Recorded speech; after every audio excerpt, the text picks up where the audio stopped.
Hi there, Rick here. Um, just talking about the vinyl window industry again.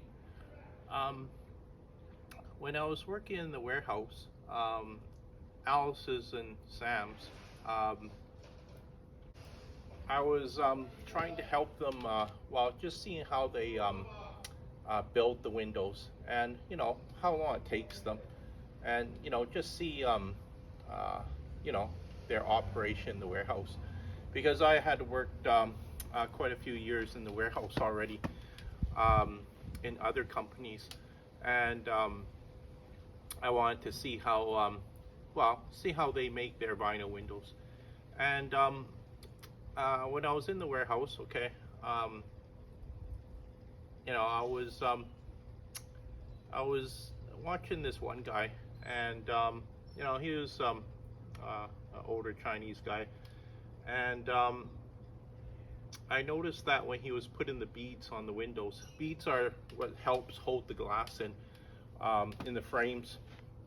There's about 16. There's 16 beads per window. Okay, and when I used to be with another company, okay, for me to put on 4 beads, it would take me roughly about um, maybe about 3-4 minutes.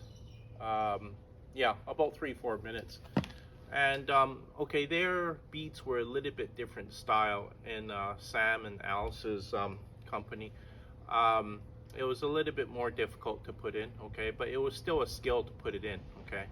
Um, I don't think he knew how I was timing him, but I noticed it took him 1 hour to put 4 beads on a window, and I thought that was an awful long time. Actually, way too much time, actually, because you think about it. Okay, it took him 1 hour to put 4 beads on, so there's 16 beads per window. Okay, so he would only maybe do 2 windows. That's it, and the day would be over for him because you roughly work about 8-hour day, right? Um, so I mentioned it to Alice. I think I even mentioned it to Sam, to them. If you don't believe me, then time him. But I could see that there was definitely something wrong there, because even when I was with Sean's company, Sean has the same. Uh, he has the same style of frame. The windows are built the same way. Okay. Anyways, when I was in Sean's warehouse putting the beads on, um, wow, Sean came over to give me a hand to show me the style to to put it in, and it was only taking us maybe about 3-4 minutes um, uh, for um, for about 4 beads, okay, which is how long it should have took. Okay, it should have taken an hour. So I can't remember if Sam and Alice kept them or tried to change uh, the way they you know do things in the warehouse. But um, I just wanted to point out some of the the wrong things that I saw in the warehouse. Another thing I saw was normally you drop a piece of glass, right, on the floor. Okay, you sweep it up, right? Um, anyways, I don't know if it was Sam or one of his workers, but I noticed that when they dropped a piece of glass in on the warehouse floor, okay, they just left it, and the workers, even myself, sometimes walking through the warehouse, they walk over the glass, it just goes crunch, crunch, crunch, and you have to remember too, it's dangerous too, right? You can slip, you can fall on, right? Cut yourself, right? Um, and then, I was telling Sam about that, right? Uh, you know, he's the owner, right? He's working the warehouse, and I said, Sam, do you have a shop room in the warehouse here? He goes, no, no shop room. So I thought that was really weird, not even to have a shop room in the warehouse. And even my worker was complaining about it too. It was the washroom. It looked like the washroom wasn't cleaned out in a few months. It just looked disgusting. It was all black in there, everything around the toilet bowl. Um, you know, you have to clean out the washroom once in a while. Okay. Um, Not only does it, um, you know, not only does it look right, but for sanitary purposes too, right? So I was just amazed that some of the things he was doing in the warehouse, because when you run a vinyl window warehouse, there's actually quite a bit to it. Okay, um, you have to set it up in a in a good setup. Okay, so that everything runs more smoothly. Okay, um, because you want to set it up in a way that um, you have different stations where everything's organized, because I was even telling Sean at his company, and even Sam and Alice's, um, when I was with another bigger medium-sized company, um, they had kind of like a 2x4 table. Okay, it was built up on an angle, maybe about 45-degree angle. Okay, and in the well, like through the each of the 2x4s were spaced about maybe 12 inches apart, and you had all the different boxes of all the different accessories that you needed, even the tools that you needed to build the frames. Okay, so everything was really well organized, and if you needed something, okay, it was already there for you, whether it be the tape measure, whether it be the locks, um, whether it be some of the caulking that you used to put over the screw heads. It was all there for you. And I was telling, because Sam was making, Sam and even Sean, they were making the frames on the just on a flat table, and I found it was kind of awkward, and a lot of the different tools that you needed to work with too, it was all under the table. You had to look for it, and it was just very unorganized. It took you longer to make the frames, put it that way. So when Sam and Alice, okay, Alice was asking me in the office, they were thinking about buying a warehouse, and she was asking my opinion on location, and she was showing me 2 different locations on the map, and I thought it was quite smart of her to ask me my opinion on it, because just to get a second opinion on it, because it's a large decision, right? You're maybe paying a few $100,000 for this warehouse, maybe even $1 million. To take a guess how much they paid for it, I think they paid at least a few $100,000 for it, maybe about $600,000. So more than $500,000, right? Still quite a bit of money.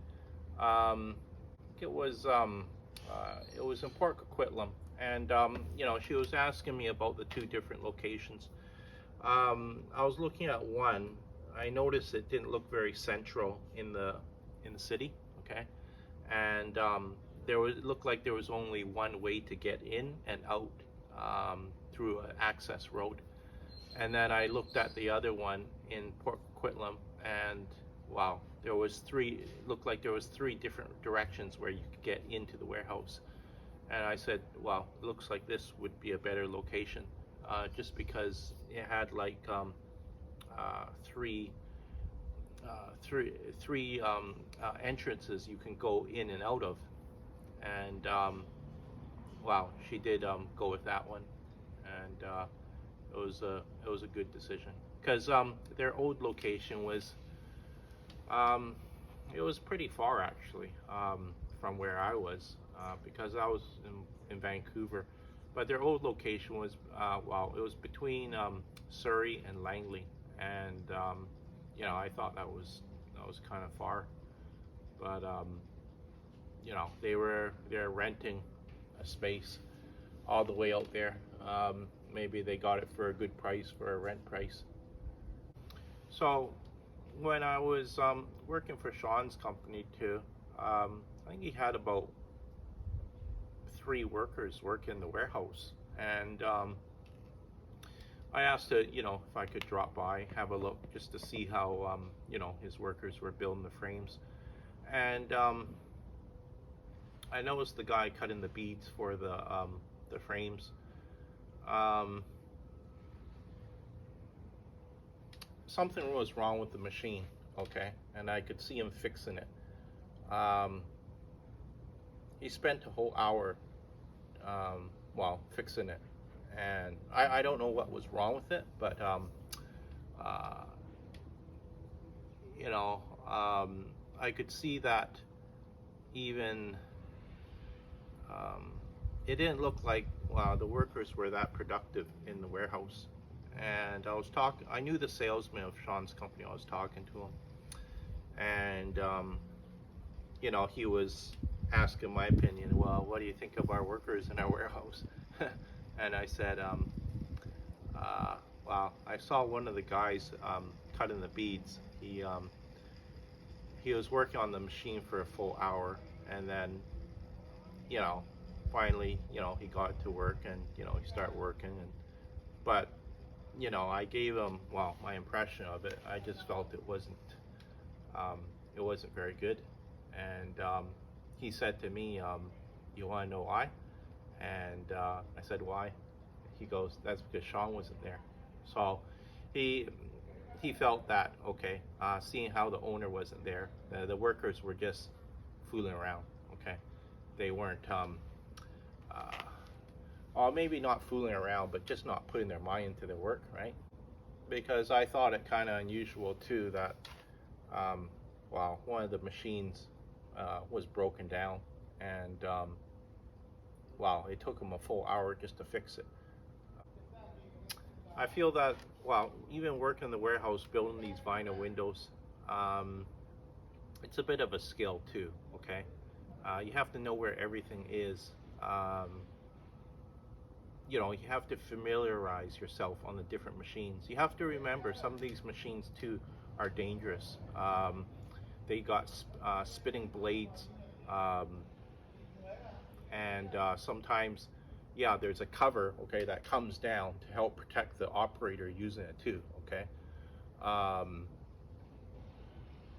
So you have to, you know, familiarize yourself with these machines, because I have seen, well, I was in the warehouse when there was a bad accident. I didn't see it, but the worker almost cut off 90% of his finger by the knuckle, and I heard that just a little bit of skin was holding the finger together, and the owner brought him to emergency, and they're able to stitch the finger back, well, put it back into place, even reattach the bone too, I guess, which was pretty amazing. What the machine, I believe, would do, okay, I think you would stick the frame in there and it would clamp it down, and there was only like maybe, I don't know, a 1/4 inch of space after it clamped it down. Anyway, he stuck his finger in there by accident and clamped down his finger, and it literally broke his knuckle, and well, tore off part of a lot of the skin too, right? So, you know, you have to be very aware of what you're doing, because at that warehouse when I was working there, okay, the workers would start 7 in the morning, okay? So you had to go to bed early and, you know, be ready next morning for work, okay? Can't be, you know, staying up late, you know, sleepy on the machine, because you have to remember these machines are still dangerous, okay? But back to Sean's company, I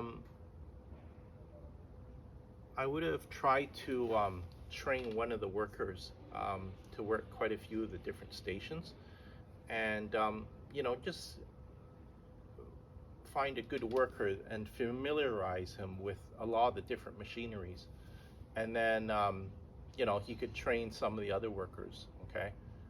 somebody who was, not only good at, working on the different machines, but he was able to train other people coming into the warehouse to work on the different machines and how to set different things up. When I was with a medium-sized company, everything was streamlined very good, I thought. Okay, there was different stations, and everybody kind of like specialized in something. Okay, when I first started cutting the beads for the window, I was actually no good at it. It took me, I think the first time it took me an hour and a half just to put on 4 beads, because I had to cut the beads with a pair of scissors, and you have to cut it at at the right angle, because when you put it on, okay, if it's too short, then it's garbage. You have to throw it away. Maybe use it for a smaller window. Okay.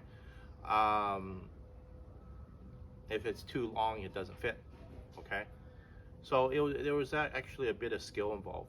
So like I say, it took me almost an hour and a half to put 4 beads on, and I think after about doing it for like 4 days, okay, I started to get a little bit of the hang of it. Okay, but I wasn't very productive, okay, at first putting it on, because it was tricky. Okay,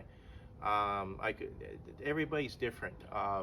Maybe some people pick you up faster, some people longer. Then there's some people who can't pick you up at all. But it was a skill. Okay. I know too that a lot of people working in the warehouse too were East Indian, and their English wasn't that good.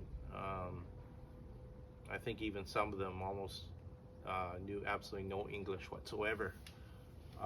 But some of the stations, all you done was press the green button, press the red button. Maybe remove the material, put the new piece in, put the lid back over, okay, and then for safety, right, and then push the green button and to start the machine, and then lift up the machine, pull it out, put in the new piece. So it's repetitious. Okay, you don't need English. You just have to be, I don't know, a little bit smart, and know what you're trying to do, right? So Sean, seeing how he was a one-man operation, he was looking after sales, looking after the office, looking after the quotes, building the windows in the warehouse. He was just basically doing everything, and he was trying to hire different people to come in and do the different work. Okay, and you have to remember, that's a lot of responsibility. That's almost, that's too much for one person to do all that work. Okay, he had to hire workers, and he hired a salesman to help him out, right? I found his company online, and I went to visit him, and I started talking to him a bit. I found out that he knew Sam and Alice. Okay. I started to, he was looking for help on the installs, right? I started to go with him to do the installs. I helped him work in the warehouse. Okay. When we did go out to, work on some of the homes, cutting with the skill saw is probably one of the, it's hard work. Okay, using the skill saw, and I would do that for him, and I think he appreciated it, because it was probably one of the hardest things to do on the job site.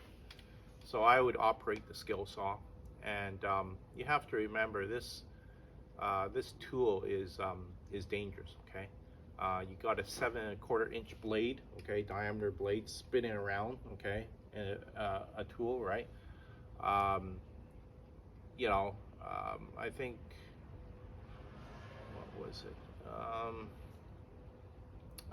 Like, of all the years that I installed these vinyl windows and patio doors, I think I only let one of my workers operate the skill saw, but he was pretty good. He he knew how to do different other trades as well,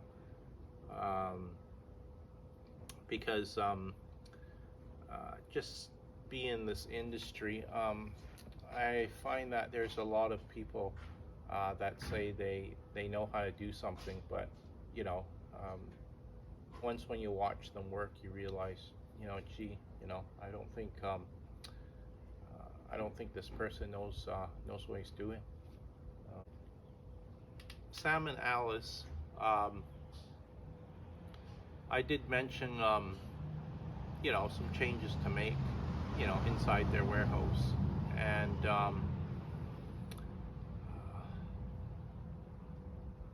I think, wow, they did get a shop room, and they did clean out the washroom. Okay, I thought that was that was good of them to do that. Okay, because when I was with the medium-sized company, they would set aside some time too during the day, and everybody would do cleaning in the warehouse. Okay, the service guy would, clean out the service van, sometimes wash the service van, right? But it is quite a bit of work to run a vinyl window company. I'm surprised that Sean took upon himself to open up that company himself, and start building the frames and the vinyl windows. I'm not sure where he learned how to do it, but one of my workers, okay, that I met, I start working for the company, medium-sized company. He had already had 25 years experience.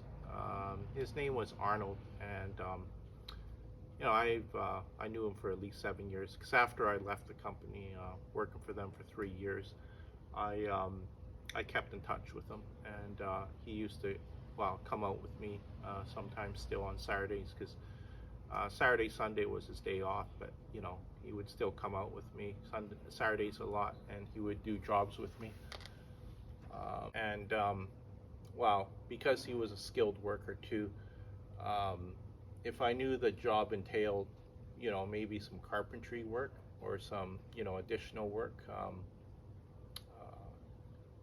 around the install, okay, I couldn't count on Albert to do it, because he just didn't have the skill. A lot of things that I would show him, he would forget the next day. So I just couldn't